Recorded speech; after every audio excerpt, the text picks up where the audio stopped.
Good morning and welcome to Heartland Dual Sport. As promised, we're going to be doing the 300-mile review on the Honda Africa Twin. So let's go ride.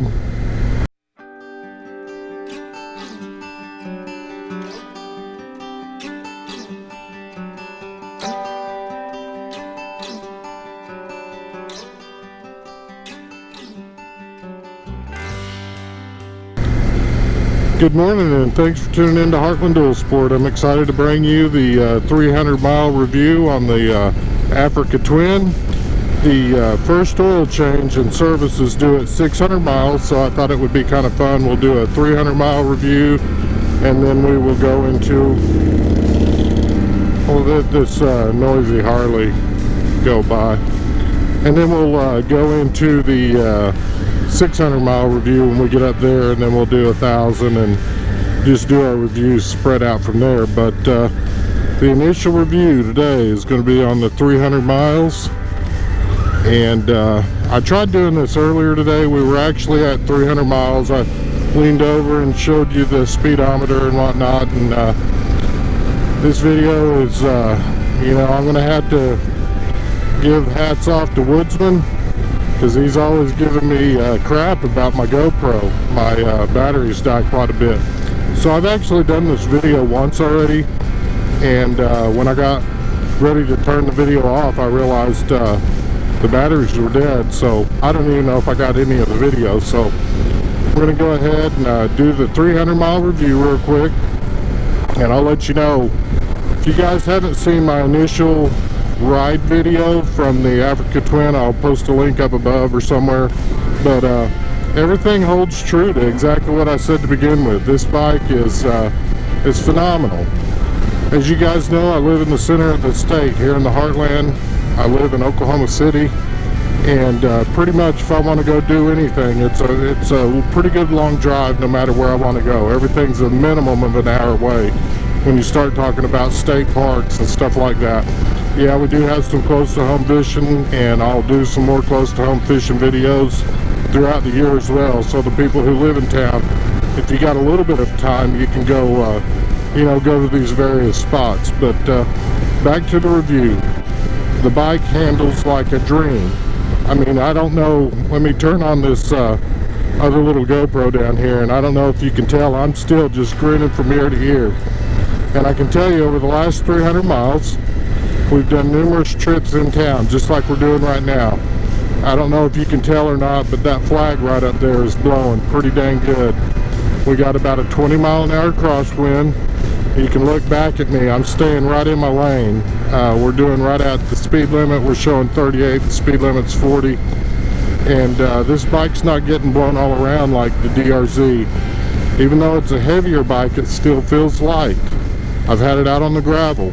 We went to a state park earlier and had to go down a gravel road to get to a lake, and we did about, I don't know, it's probably 4 or 5 miles of gravel. Not that that's a whole lot, but when you're talking about a bike that'll do just fine at 80 miles an hour on the interstate, and crosswinds and then winds, passing cars, right, 18-wheelers passing you, and then you can still get out on a gravel road and cruise down it, and it's just as smooth as this road right here. That's a heck of a motorcycle. I'm here to tell you, everything that's gone into this bike, there was a lot of thought put into it, from the windscreen all the way to the seat. And I can tell you, from riding a pretty good ways, everything on this bike just works great. One thing that I did want to touch on, and I actually had it in the other video.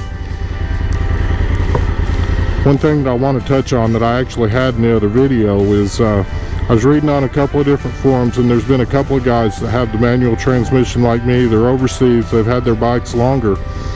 And a couple of them were talking about the false neutral in between 5th and 6th gear.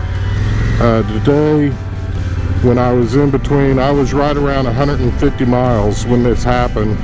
And I shift from 5th to 6th, and it got hung up in a false neutral, let the clutch out, and I mean the RPMs went up. No big deal, easy quick fix, just shift on up. Now I don't know that if I short shifted or if it's just something that actually kind of happened, but either way, in the reviews that I have read about it, I have not seen a video done on it, but everybody who's had the issue said that it only happened once or twice within their first 600 miles during the break-in, and it never happened again. I've gone another because we're over 300 miles now, and it has not happened again. So I think it might have just been a fluke. I could have short shifted, but again, it hadn't happened again, and that would be the only thing I can say. I have done a walk around video, and I've shared that with y'all. I made a complaint about the foot pegs are a little bit small. I don't like the rubber in them. You can pull the rubber out, you'll get more traction that way, but you're getting to where you're nitpicking, guys, when you're looking for something, just so that you can do a review and say, hey, I don't really particularly like the foot pegs, but bottom line, the foot pegs are working. They work. I'm still going to replace them. There's a couple of places, Tour Tech, and a couple other places that are actually making a pretty big foot peg that would be comparable to the foot peg that comes standard on the XCA. But now that XCA costs about let's see here, $3,000 or $4,000, a minimum of $3,000 more than this one. So you figure the money that I saved between the difference in new cost, yeah, I can afford $150 foot pegs. That's no big deal.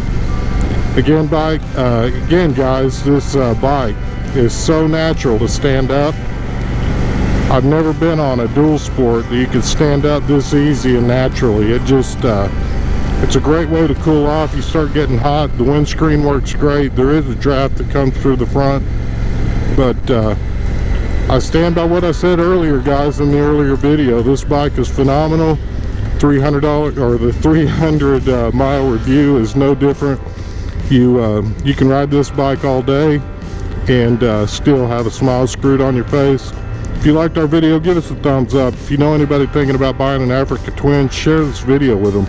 If you know anybody that just likes outdoor stuff in general and wants to do some follow along with us on our adventure rides, we've got a lot more coming up.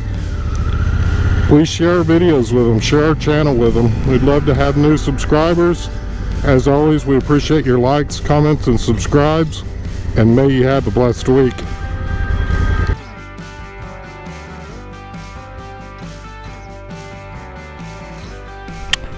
Part of the reason that we got the Africa Twin is, as you guys know, I live in the Oklahoma City area, and it's a long ways pretty much for anywhere I go.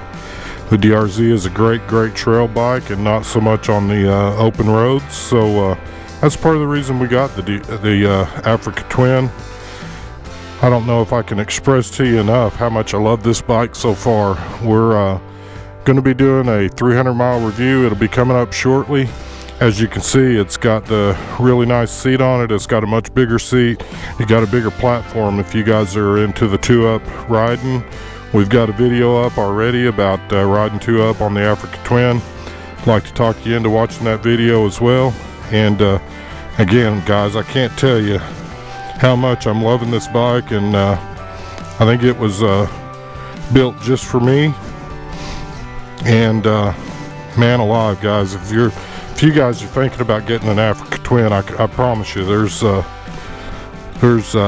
you won't regret it. I mean, this bike is just phenomenal. I can't explain to you how awesome this bike is. If you can tell, we're out here at Longmire Lake, and again, thanks for tuning in. We love each and every one of you, and may you have a blessed week.